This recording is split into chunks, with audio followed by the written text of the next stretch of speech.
What do we really mean when we talk about a liberal arts education? Is it just a checklist of general knowledge, a broad curriculum taught in the same way to every student? Or is it something much richer, with the freedom to explore the breadth of human knowledge while also diving deeply into what moves and challenges each individual most?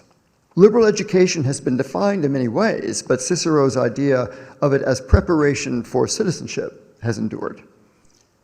It's also often seen as a well-rounded education that balances broad exploration with specialization in practical skills.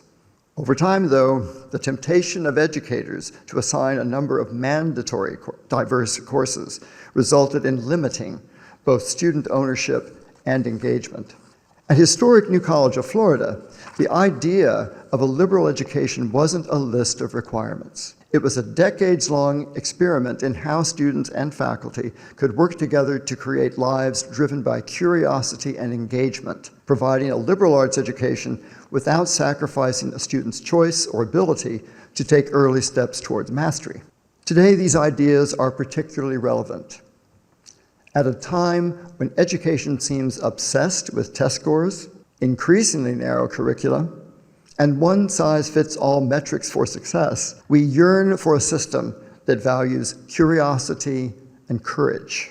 What New College achieved was extraordinary, a way to embrace both depth and breadth in education, empowering students to explore widely while striving for mastery in what they loved most. Does that sound impossible? It isn't. The core of this vision is balance. Breadth and depth are often treated as rivals in the academy. Breadth is seen as a way to make you universally well-rounded. Depth provides specialized expertise. But when we treat them separately, breadth too often becomes superficial, and depth becomes rigid. What New College proved was that these two ideas could coexist as part of a cohesive experience. For over 50 years, New College reimagined general education and the liberal arts education. It didn't prescribe a narrow, pre-planned curriculum. Instead, it empowered students to design their own education collaboratively and thoughtfully, ensuring both breadth and depth in their passions and meaningful exploration across disciplines. This balance wasn't only theoretical. It was baked into the structures, the culture, and the relationships that defined New College. As Pat Oker, past president of New College, has written, the uniqueness of the balance between depth and breadth at New College is that it is managed, quote, managed structurally rather than in required courses, and that New College does not assume that the same gen ed is appropriate for all students. To understand what makes this approach revolutionary, let's examine how the majority of higher education institutions have historically approached breadth and depth.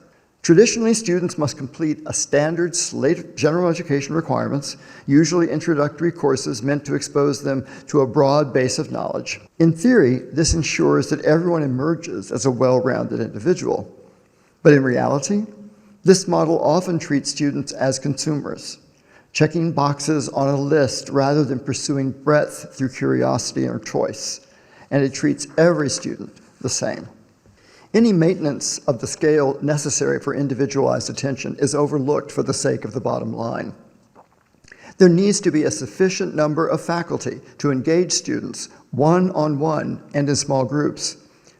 Likewise, to benefit from individualized attention and to share perspectives with fellow students, the student body must also be sufficiently diverse in talents and backgrounds, yet share a universal ability to communicate directly with fellow students and faculty. Equally frustrating is that these list-based requirements can conflict with the student's journey towards depth. When students feel forced to take unrelated courses just for the sake of well-roundedness, it can detract from their ability to focus fully on what matters most to them. Breadth in this model becomes the enemy of depth. Honestly ask yourself, is the same general education really appropriate for all students? Colleges might preach diversity, yet they often impose uniformity in how students learn. New College saw these flaws and set out to address them. Consider how New College encouraged depth and breadth through independent study projects, tutorials, and off-campus experiences. For 4 weeks each year, students designed projects tackling self-directed topics. Some conducted experiments or fieldwork. Others pursued artistic endeavors. A New College students once ran a successful campaign to become the youngest member of the New Hampshire legislature as part of an independent study. This commitment to balancing breadth and depth extended to the dormitories. New College did not group students by interest or major, so that the diversity of those living together helped to promote learning across disciplines. That was done with the belief that it is crucial to enlist students in helping other students understand different modes of thinking. Breadth wasn't restricted to campus either. Students could study abroad, intern with organizations, or engage in experiential learning.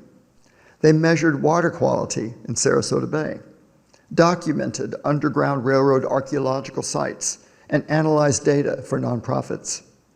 With opportunities like these, breadth wasn't a limitation. It was liberating.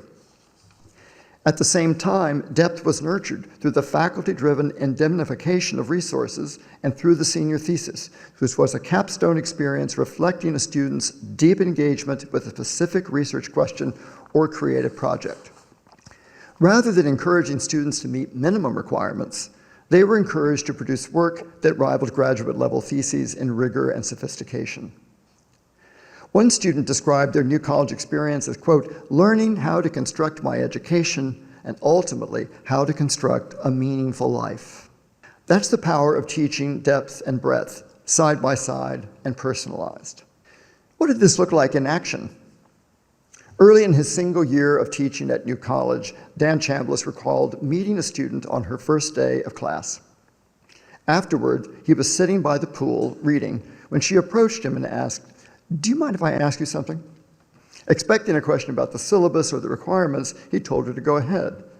Instead, she asked, "What do you think of this whole existence of God thing?" Rather than engage in small talk, this first-year student dove into a profound question because she felt empowered to do so. The story speaks volumes about the culture of New College that it fostered. Students didn't just absorb lectures or regurgitate facts. They engaged deeply with ideas, tackling big, bold questions that demanded intellectual courage. Learning wasn't a performance, it was a conversation. New College showed us that education thrives when students have ownership and guidance, freedom and structure, breadth and depth. This is more than just an academic philosophy. It's a call to preserve curiosity, build intellectual resilience, and prepare thoughtful citizens. Through its contract system, its culture of active dialogue, and its rejection of rigid general education requirements, New College gave students the tools to shape their own intellectual journeys. They learned how to think critically, how to fail constructively, and how to connect ideas across disciplines.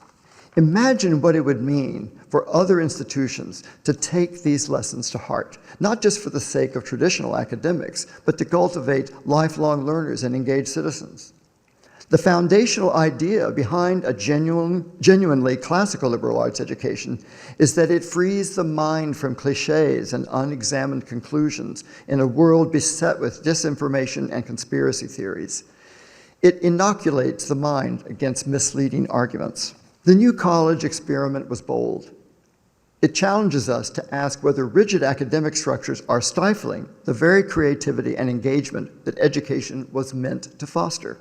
It's arguable that the New College way is particularly effective for the preparation of democratic citizens. The New College general education depends on empathy with students and faculty encouraged to listen to and learn from others. This is a critical skill for the democratic citizen who, as Aristotle argues, must lead and follow with equal energy and candor. We don't have to choose between breadth and depth. We just need to approach them by balancing exploration with mastery, passion with inquiry, and curiosity with collaboration. Whether we're students, faculty, or administrators, we need to push for a culture that prizes both intellectual depth and broad horizons. When students take ownership of their education, they don't just find answers. They learn to ask the questions that really matter, framing them in all of their complexity, and come to see possible solutions as well. Thank you.